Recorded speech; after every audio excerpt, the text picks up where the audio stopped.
for her baby. It depends on her having memories of warmth and security in her own life, if not in babyhood, then at some time later.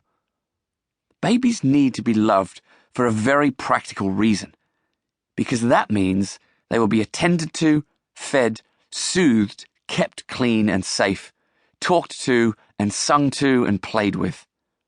That takes time, huge amounts of it, and it takes an adult sufficiently mature in themselves to put this little creature's needs ahead of their own.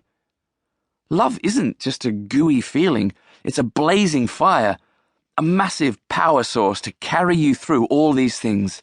That's why it has to be kindled well.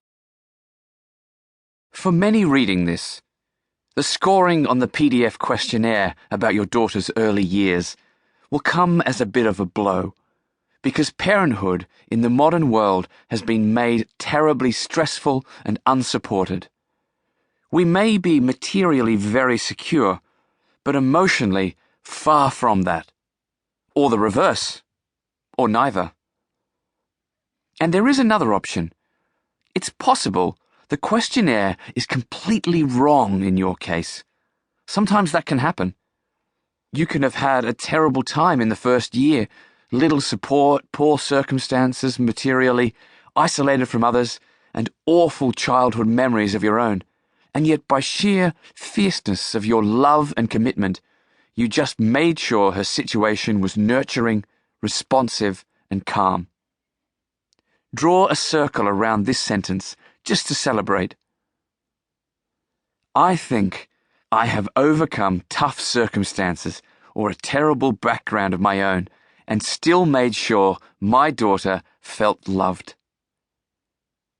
Massive admiration and love to you. And if not, if either way you look at it, it wasn't an ideal start, don't blame yourself. Don't blame others. Allow that there may have been a stress burden in your family and in your daughter's early experience, which may explain some of the challenges she has. There are things you can do about these, but it begins with an honest appraisal. If the sense of being loved and secure is wobbly, then that has to be the primary focus. Even if she is 10 or 16, repairing those babyhood feelings might still be the priority. She might really need lots of cuddles and quiet times with you each day just to settle down her autonomic nervous system, which has always been set on red alert since she was little. She can be capable, helpful, and deal with the big world, but still need to stop and fill her tank regularly until her mind learns that she really is secure. Mark, 48, and Amy, 42, say, "Our daughter was adopted. She came to live with us when she was 1. We don't even know what her babyhood was like. We suspect it was pretty terrible.